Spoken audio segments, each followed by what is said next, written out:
Assalamualaikum Mas Bro, ya kembali lagi dengan kita di Fajar Daily. Dan kali ini kita bahas tentang saham gorengan ya. Kenapa saya itu kurang suka beli saham gorengan?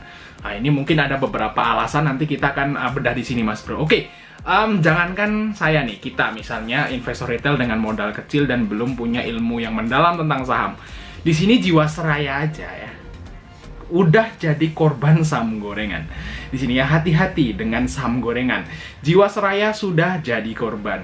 Jadi asuransi jiwa tertua di Indonesia, udah gede banget asetnya, dan di situ pasti banyak orang-orang intelektual di dalamnya. Jadi banyak orang intelektual di dalamnya. Itu bisa kejebak di saham gorengan. Mas tuh lihat di sini. Jadi Jiwasraya itu kasusnya kan dia diklaim ya oleh nasabahnya, tapi dia nggak mampu bayar. Di sini ya setelah ditelisik ternyata dia nyangkut di saham gorengan. Jadi Jiwasraya nyangkut, Mas Bro. Mas Bro bisa baca sendiri historinya dari Jiwasraya ya. Oke, kita bahas buat kita aja ya. Kenapa saya itu kurang suka bahas beli saham gorengan tuh kayak gini Mas Bro. Yang pertama itu kesehatan psikologis bisa terganggu. Ya namanya saham gorengan naik turunnya itu kenceng ya. Jadi kalau misalnya jantungnya nggak kuat, itu bisa deg-deg gitu. Bisa jadi stres Mas Bro. Ya, bagi teman-teman kan nggak semua orang itu punya istilahnya ketahanan psikologis yang sama. Jadi beda-beda Mas Bro.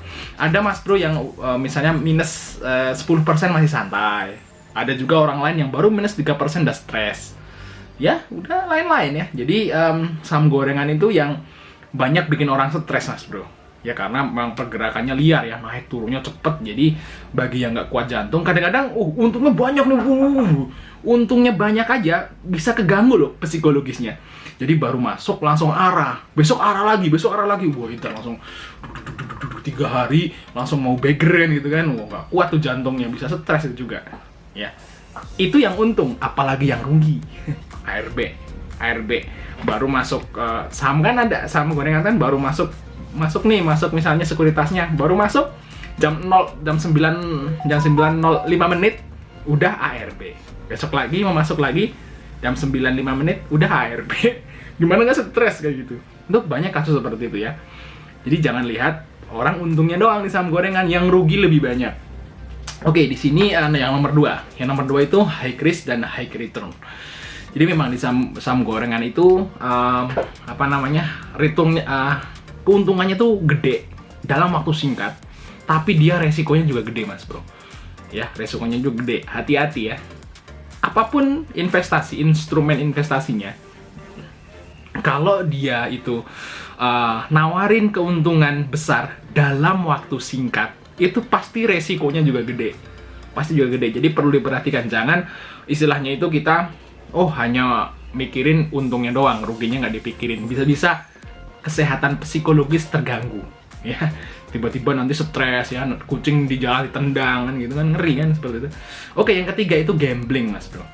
Kenapa saya nggak suka saham gorengan? Nggak terlalu suka sih, ya suka beli pernah beli tapi nggak terlalu sering gitu. Karena gambling Mas Bro jatuhnya. Gambling itu Mas Bro untung nih beli saham, untung, nggak tahu untungnya kenapa, tiba-tiba untung aja. Nah, terus waktu rugi, nggak tahu ruginya kenapa, ya karena nggak pakai analisa kan, cuman untung-untungan doang, ikut-ngikut. Terus ini lagi naik, ikut masuk.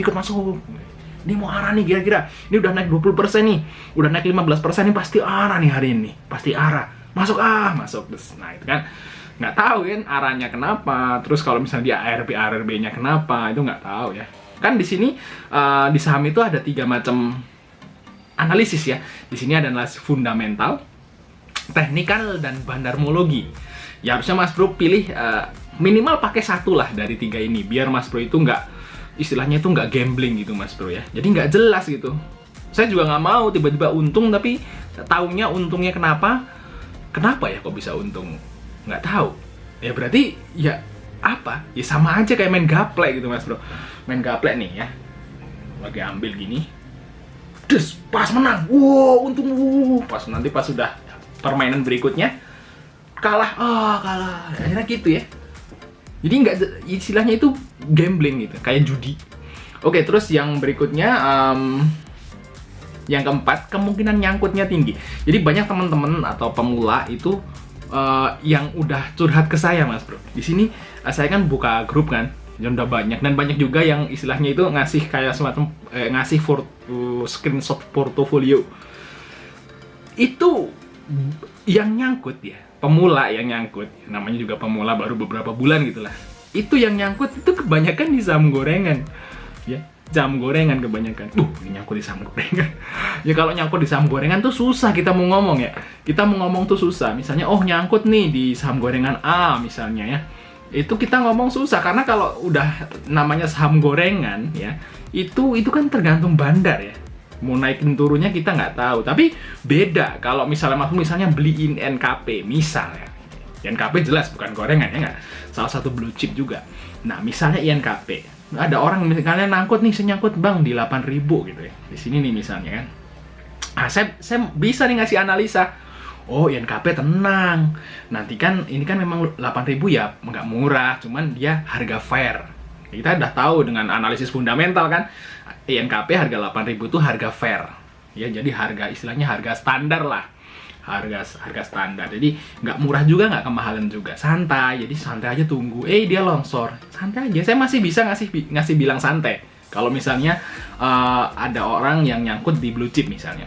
Nah, ini INKP ini kalau misalnya nanti sekolah masuk, terus PPKM atau Corona selesai, ini pasti terbang lagi kok. Ya, ke harga misalnya ini targetnya ke 12.000, 10.000 insya Allah kejemput. Nanti kalau udah di misalnya di 7.000 bisa AVG down aja. Nah, saya bisa ngomong seperti itu. Tapi kalau saham gorengan gimana? Nggak bisa. Orang saham gorengan itu PBV-nya gede, pernya minus, kadang untungnya minus, terus gimana? Apa yang mau beri analisis kan nggak bisa. Jadi kalau yang nyangkut di saham gorengan ya, saya nggak tahu jawabannya apa. Tapi kalau di saham blue chip, nah kita bisa nih ngobrol-ngobrol, ngasih saran gitu ya. Seperti itu Mas Bro. Ya. Terus yang kelima, kenapa saya nggak suka beli saham gorengan? Nguntungin pihak lain. Nah, kira-kira siapa kalau kita main saham gorengan yang untung? Karena kalau saham gorengan itu pasti itu keluar masuk Mas Bro. Nggak mungkin, ya mungkin ada yang nyangkut tadi, beberapa orang yang newbie itu nyangkut kan dia emang disimpan. Tapi kebanyakan orang yang main saham gorengan tuh keluar masuk. Beli keluar, beli jual seperti itu ya. Kalau untung ya jual TP, kalau rugi ya cut loss CL. Yang untung siapa? Kalau saham gorengan seperti itu yang main cepet gitu. Apakah bandar? Enggak, bandar bisa rugi. Dan banyak kasus yang saya lihat di Broksum itu bandar misalnya MGYP itu sering rugi. Jadi belinya misalnya 200 dia jual 195, 197 itu sering kayak gitu. Jadi bandar bisa rugi. Siapa lagi yang rugi? Retail kayak kita. Yang beli 1-2 lot, 10 lot, nah itu juga bisa rugi. Yang pasti untung siapa? Yang pasti untung sekuritas. Jadi kenapa saham gorengan itu kayak di booming? Terus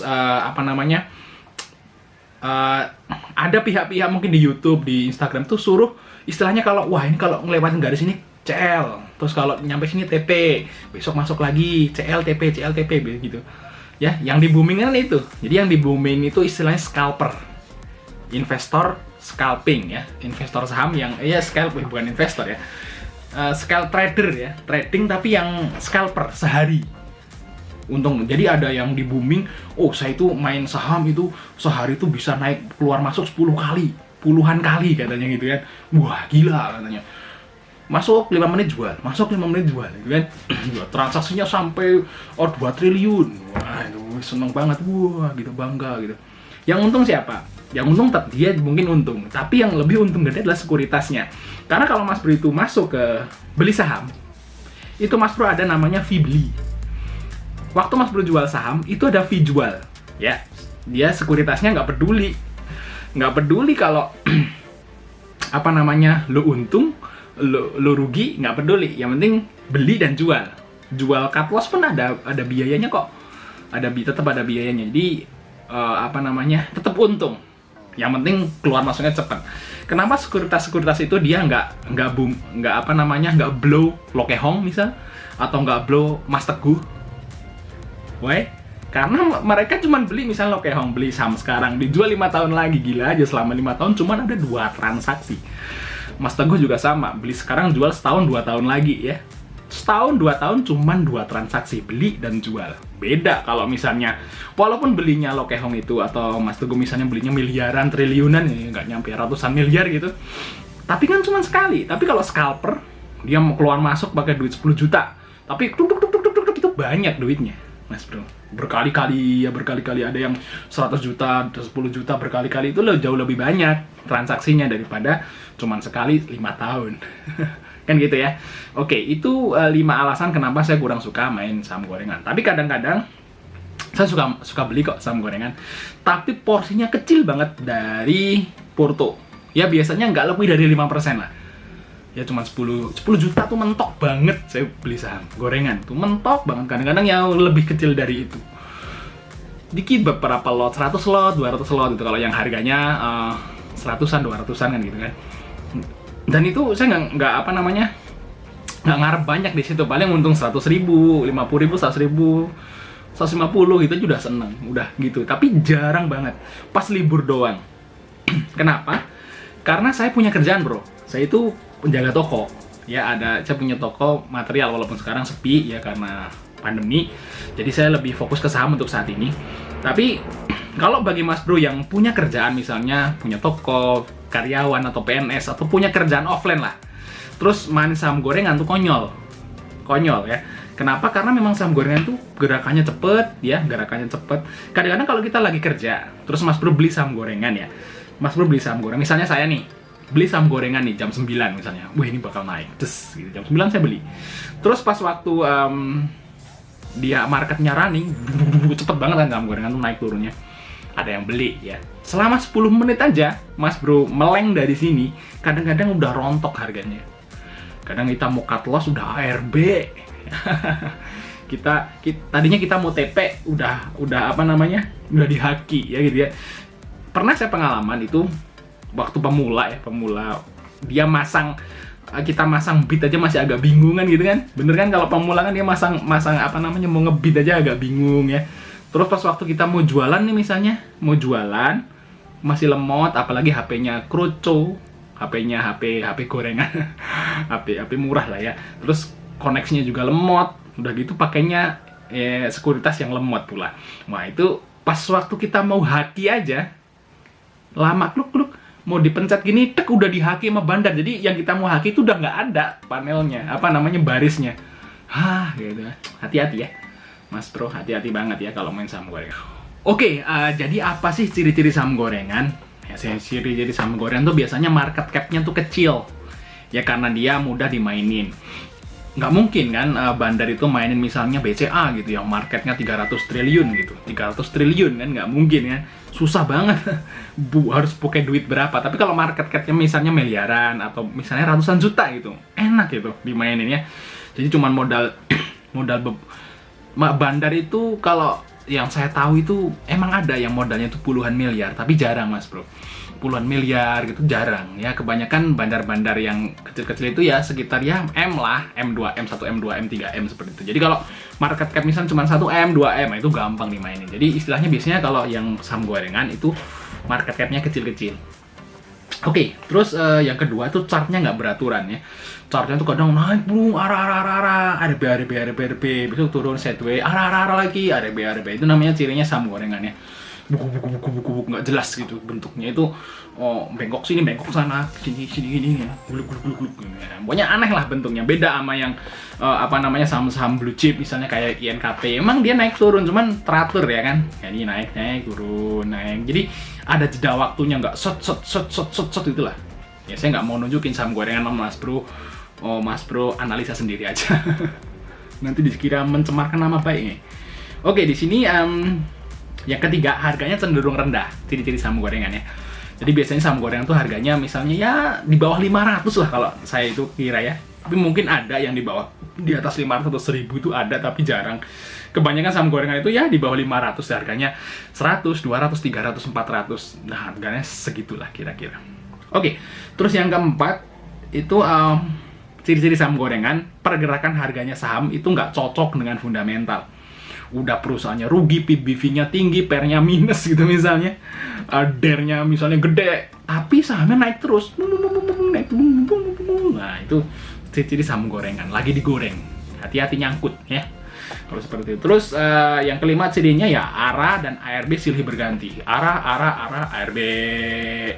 Terus headway, ARA, ARB gitu. Jadi kalau saham blue chip atau mid cap ke atas itu jarang banget ARA, Mas Bro.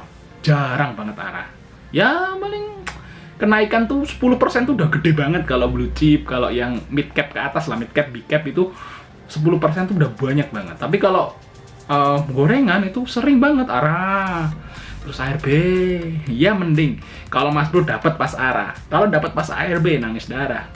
Karena kalau udah ARB pas waktu buka sekuritasnya udah ARB lagi. Mau jual nggak bisa. Banyak kok kasus seperti itu ya. Oke ya, mungkin itu aja informasi dari kita tentang saham gorengan ya. Semoga bisa jadi pertimbangan bagi Mas Bro pemula. Sampai ketemu di video